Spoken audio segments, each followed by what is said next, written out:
Welcome to the Seller Roundtable e-commerce coaching and business strategies with Andy Arnott and Amy Wees. All right, Yana, your best daily productivity tips.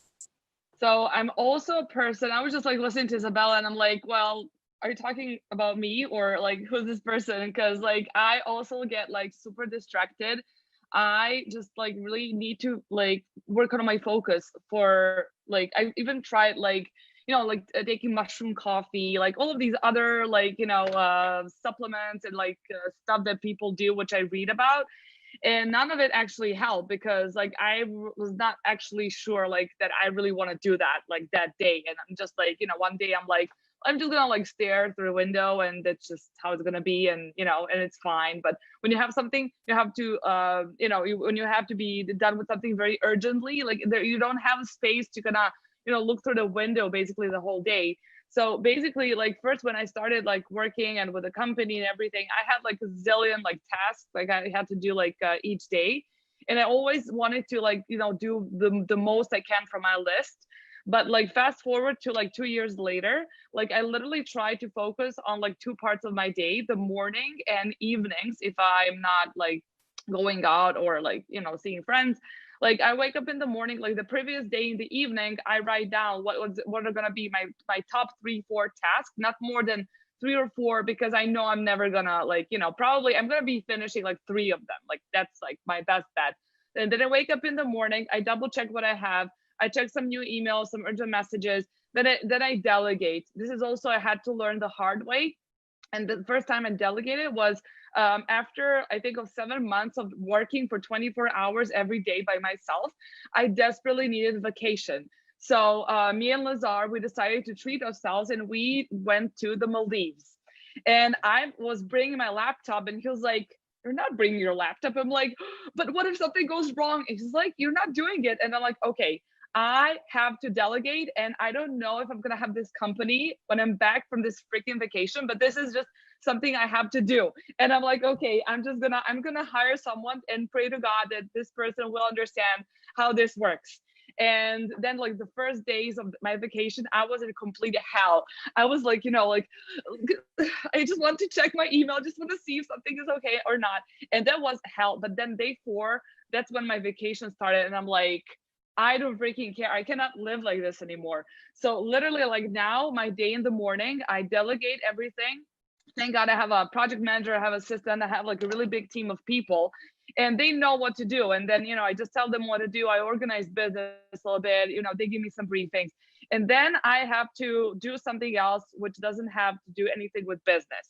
I play the piano. I've been playing piano for 20 years. I went to musical high school, conservatory, and I was like always going into like thousands of activities because I just love to get like in my foot in everything, which kind of cost me my focus right now. But I always like to do something for 30 minutes during the day, which is going to make my brain be able to shut down completely, just kind of turn off your brain, not use your brain for anything, no like overthinking, not business, nothing. And this is what piano helps me to do. So like I don't play every day, unfortunately, but like when I play, it's like I go to like I totally space out. Like I do meditation about like 10 minutes in the morning because I just really wanted to try it out. I've never done it before. And it's really good, but I'm a beginner, so I'm kind of still struggling. I'm still not seeing like the actual effect. I'm just starting to feel it right now. But for me, like even if it's like like planting the like flowers in the garden or like playing the piano or something, that's going to help me like come up to when I don't know who was like from the scientist who said like eureka, when he was like taking a bath, like when you're not using your brain actively but just like it's passively there. And that's when I come to like a lot of really cool solutions and like a really good like ideas and stuff like that when I'm actually not trying so hard to think about them. And that for me is a necessary restart I have to have every day. And then after that, like let's say 7-8 p.m. in the evening or around this time, I will go back, open my email, see what has been done during the day, and just like take care of some urgent things. And this is ideally how my day should look like. It doesn't look like that every day, but this is what I strive to do. I also need to have a routine, what Isabella said. And also, like, this makes a big problem for me when I travel, when I do conferences. I completely lose my routine, and then I'm just completely screwed. And this is what I really have to work on. And I really admire people who can, like, go and travel, and then, you know, they go to the gym and then they do their emails, and then, you know, but when I go and travel, I'm like in a freaking Disneyland. I'm like, I don't know what the hell I'm doing, you know, but I'm taking a joyride. This is what I'm doing, you know. So this is something I'm struggling with, but I'm really striving to kind of push myself so that my everyday looks more and more like that, which it definitely does. But, you know, like, this is what I'm like striving to do.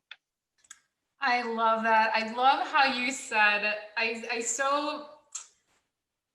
felt what you meant when you were talking about how you realized that you could delegate and you overcame that. I remember, you know, I got started in listing optimization, and the first time that I was so swamped doing everything myself.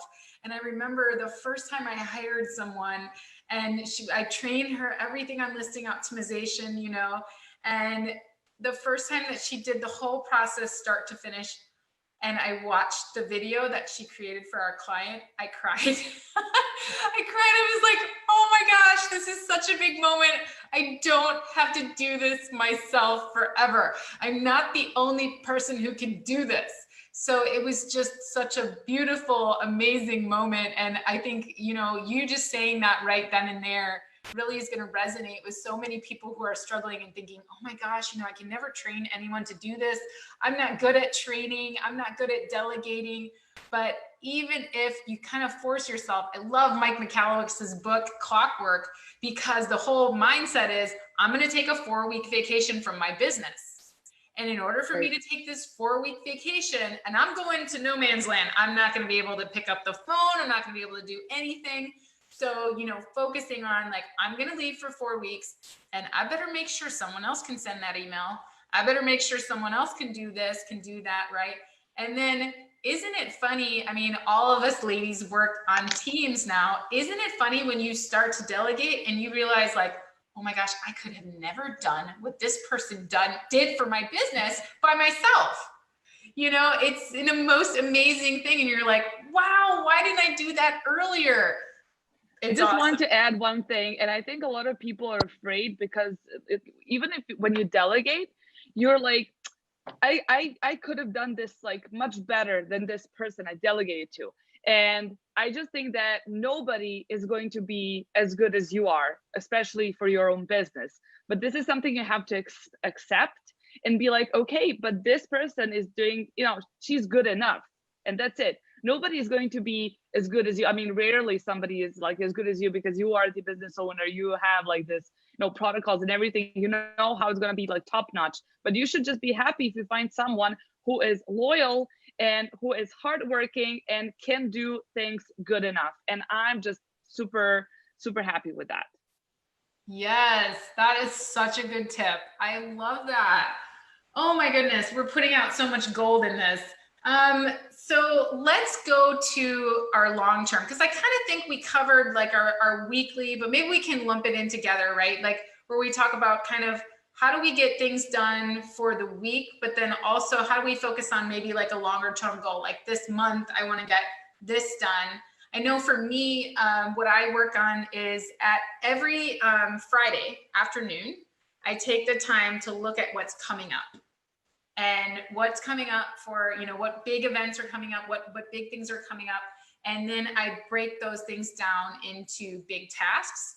And then those tasks go onto my task list and I put a date with them. But as those big tasks, as I kind of move through my week, then those big tasks get broken up into smaller tasks, right? And then I can start delegating, like, oh, do I really need to do that? You know, and my 13-year-old daughter just started working in my business this week, and I'm training her how to do my WordPress websites, and she's doing a great job. She's designing photos and doing so many cool things. And so it's cool to look at my task list as I kind of break down those bigger tasks and go, you know what, she could do that. she could do that, she could do that, and kind of be able to think about, all right, what can I delegate this week of this big long list of tasks that I have. So for me, that's what I do. I think long term. And then once a month, I have a big planning session where I put it on my whiteboard and my military planning background comes out and I'm like, what's the mission and how are we going to get it done? And I put it all on my whiteboard. And then those things become those weekly objectives and they get broken down into tasks. And each of those tasks, as we move through the week, they get broken down into smaller tasks. And I try not to stress too much about knowing every single thing that needs to get done, because you're never going to know. Stuff is always going to come up. So if you could just focus on your big goals and then allow those things to kind of take care of themselves into smaller goals and smaller tasks, then it just it works because you're still focused on your big goals and what you want to accomplish. What about you, Cassandra? What do you do in terms of your longer term goals? And we would love for you to throw in some social media tips too, because we need some social media planning when it comes to long term. I got you, Amy. Okay. So for long-term goals, the biggest thing I have to say is accountability. I tell 3 people in my life. One is my mom, because she will hold me accountable. One is my best friend. And then one is Griselda, who's our office manager at Helium 10. She holds me accountable for all of our social media, big picture ideas, because I can get so lost in day-to-day activities, or we have new campaigns coming out, things like that. And you kind of start pushing things to the back burner because it's not an immediate need per se. And that's why I lean on her so much. She's always like, girl, we got to get this going. We got to get this going. This is awesome. I've been seeing this on social. And she's kind of my cheerleader, if you will. And so having someone to hold you accountable is, I think, the biggest thing you can have, because once you kind of put it out there in the universe, I'm one of those people, I don't like to say anything unless I'm going to do it.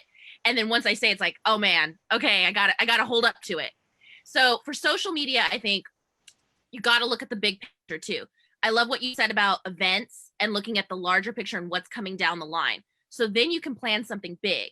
Again, reaching back to some examples right before coronavirus, we were going to do the Palms for Prosper. And I thought, okay, what's something that we can really get the word of mouth going? What's the time? And that's when I came up with the social media creative of the slot machine, and everyone had their faces in it. It was going viral on social, thanks to everyone on this call. And it was one of those things. So you kind of have to plan it out. And I like to, if you have that one goal, if it's a holiday or a campaign or a product release or whatever you're doing, see how you want everything to fall into place. Like, what's the spider web of it? What do you want to target? Who do you want to target? How do you want to target them? And just have it all kind of come together into one big picture. So definitely planning, definitely strategizing, and accountability. Those would be my 3 main goals. And keep up to date with everything, because everything changes on social media so quickly. You have to stay on top of the trends, see what not only your peer groups are doing, but that's where I always go back to look at celebrities, look at big budget films, look at television shows. What inspiration can you draw from that and make those your big picture goals to get on that level? Oh my gosh, I love that. That's so good. I always tell people when they're looking for ideas for products, go to Walmart, go to your department store, look at what kind of new products they're bringing out. I mean, that's going to they've already done the hard work for you, right? They have big teams of people to do that. And so you're saying, hey, go out there with those big budget social media people, see what they're doing, and see if you can glean a little bit from them. Love Exactly. You got to take from the best and make it your own. Yes, love it. Great tips. All right, Isabella, what do you got? Long-term goals. How do you make it happen? I love what both of you just said. I think combined from what you said, it's basically the principles of success. Really, that's the formula of success. A lot of people tend to think too much into it, like, oh my God, I don't know how to do this and this and this and this. But just like you said, Amy, if you have your long-term goals, even though as big as it looks, maybe you want to acquire a company that's valued at 50 million, and you're like, there's no way in the world I could do that.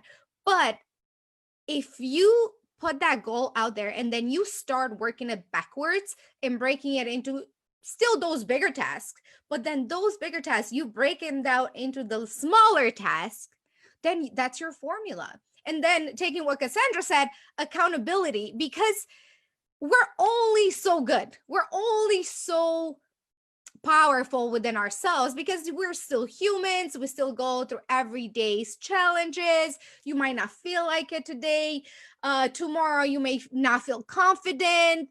You're like, what am I even doing? I could never acquire that company. This is not within my reach. But if you have that person that's there and say, you know what, you said you could do this, look at the data, look at your past events and actions, you were able to achieve this, you can definitely do this. If you were not meant to do this, you would have never even had that goal in mind. So I think that is really, you guys have said it all, just and I'm trying to follow that. And as a recovering procrastinator and as a one that works on bettering herself, this is what my big goal is. My big goal is to be able to do what you two just said, create those long-term goals. Because before I admitted this, like I was not good at making long-term goals. And you know why? Because I'm that kind of person that things kind of just works out for her. But if you don't have that plan, you're just kind of gonna get carried away with the wind. Yeah, I'm still gonna be successful because it's just, again, I don't know if I'm lucky or blessed or whatever, but if I actually take the time to make those big goals and focus on it and have that accountability partner, what I can do is unimaginable. So I can either decide to have this like average life, again, good life, thank God, very good life, or I can be extraordinary and get to that level that I could impress even myself. And I think those two tips are really what I needed to hear again today. So thank you both. Awesome. Yeah, I agree. I was reading a book about goals, and one of the things that really stuck with me is procrastination is caused when our goals aren't big enough. We procrastinate when our goals aren't big enough. So if your goals are not big enough to make you uncomfortable, if they're not big enough to make you think, oh my gosh, what would happen if that happened? Wow.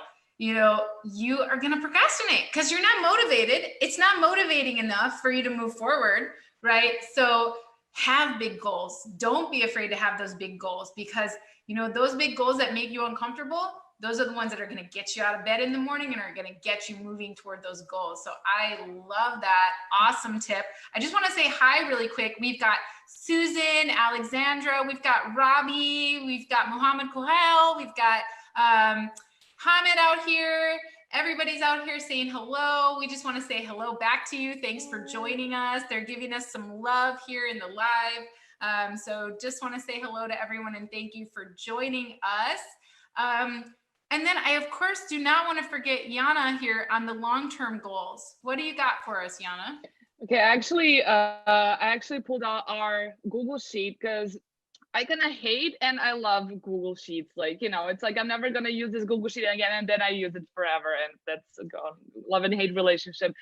Actually, I have something which I started doing. I hate long-term planning. I'm a person who has never had a long-term plan in her life, apart from planning my wedding, which probably is not happening in August. So this was the first long-term plan I had in my life and probably not happening. Never mind. I decided that I have to change, like this stupid habit of having a short-term planning when it comes to my business. So actually I call this like OKRs, objectives and key results. And on the top of this Google Sheet, I wrote what the vision, and this stands like till this day. Like first it was written to 2018, and it stands right now. And it says like that we are the undisputed leader of Amazon listing translations and expanding people abroad. This is it. This is we are going to be the biggest ever. At that point, I'm working 25 hours a day, not having a day of vacation, but I'm like, this is going to be my vision. This is my goal. And then I would put objectives for, let's say, 3 months. I would not put like objectives for the whole year, but I would say, like, for instance, here it says like increase visibility and brand recognition. This was my goal for that Q1, for instance. And then also, as you guys were saying, then I would that would go to the key results, and those key results would consist of 3 to 5 things, like, you know, like, how do I get this, you know, like, get the increase of website, get the Amazon influencers, blah blah, like 3, 4 different types of what I want, like what's the key results of this. Second will be, how do I get this, so like, what do I do to get this, and then who is going to help me do this, because I was, you know, like, just doing that myself, but now I put like, who's in charge of this, and then that's it. And then whenever I kind of lose my focus, I kind of go back and I'm like, oh, okay, so this is how we do it. Or, okay, like, let's just like 5 key results were maybe like too much, let's put like 3 or 4, and then focus on those 3 and 4, and then after 3 months I would see where I'm at. Sometimes I reach that goal, sometimes I reach it earlier, sometimes I never reach this goal. But this is very good if you have like an overall very big goal, which you kind of, you know, like, you put into like objectives are like, you know, like, it helps you get to the goal, and then how you get to this goal. And what I think is, I absolutely agree. I mean, I didn't know about the procrastination, that it was a something that if you don't have a vision which is not big enough, that's what happens.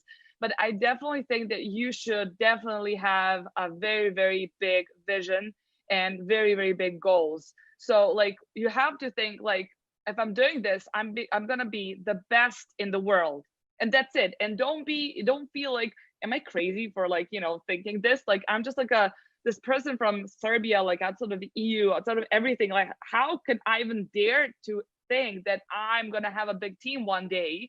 Like, my parents would probably say like, you're insane, like, you should like go back to your 9-to-5 job. But I always kind of dared to dream big. And when you dream big and when you believe in this very big vision, which might be insane to a lot of different people, you know, like, a lot of very, very big and successful people nowadays are there just because they had this crazy vision. Everybody else thought it was absolutely insane. And I really always loved that talk Arnold Schwarzenegger gave at UCLA, I think. That was such an amazing talk, and I loved every bit of it. He's like a small Austrian Yahoo from like a small village. And at that point, when he was in his high school, he was, you know, telling everyone, I will be the big bodybuilder, you know, like, and I'm going to be the world champion. Everybody was like laughing at him.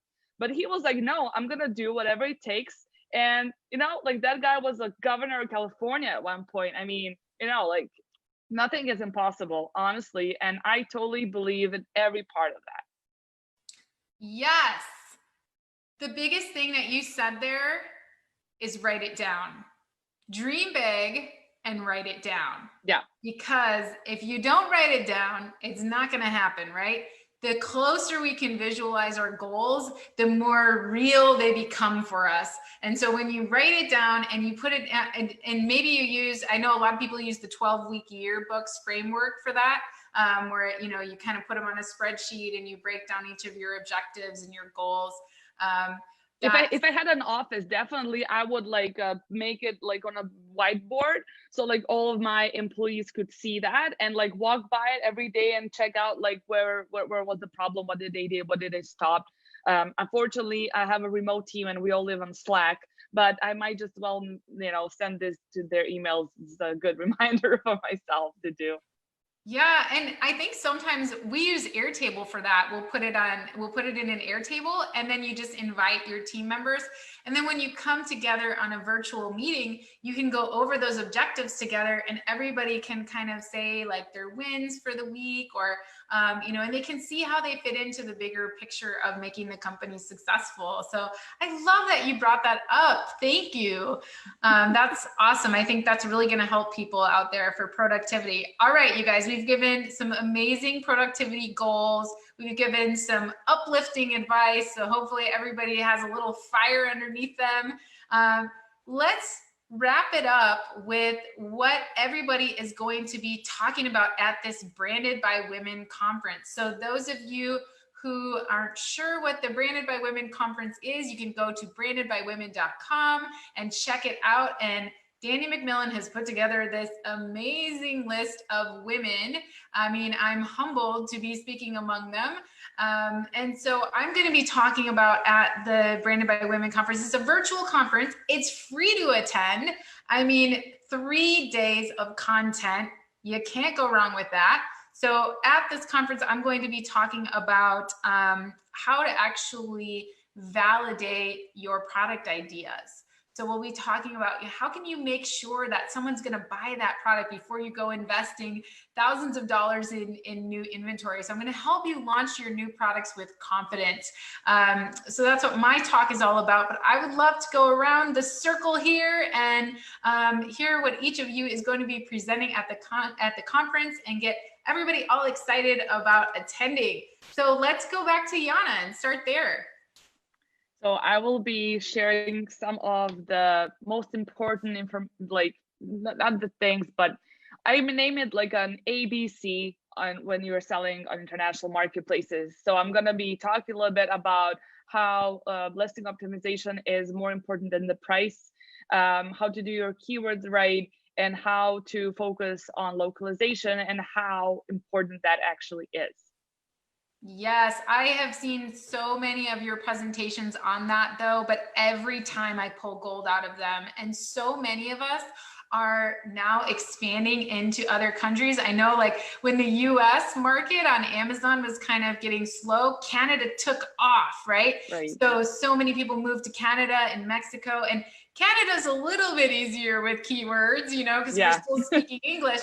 But when it comes to those European SEO, I mean, it's so important to understand how keywords work in other languages. We're not just going to hit the Google Translate button. So I know you're going to empower so many people to expand internationally and get their products out there everywhere after your presentation. So love that.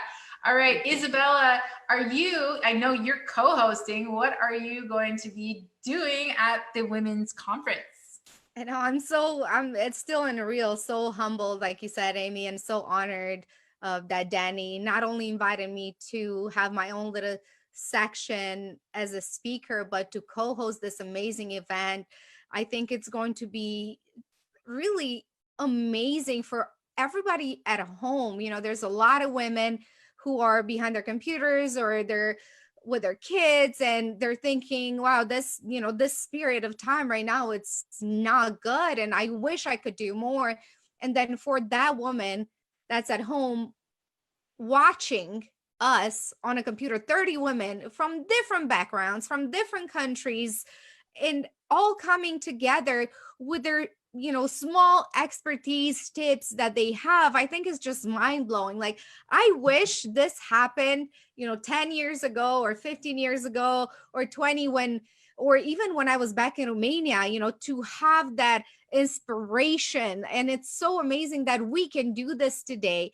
And again, I'm humble and I'm speechless, but what I will be teaching is how to better and more efficiently rank your products on Amazon, because a lot of sellers, they decide to become an Amazon seller, first of all, and then they put in all this money into their product, into creating a beautiful listing, into having great photos, and they expect as soon as they go live on Amazon to start selling. And then what happens? They can't sell anything.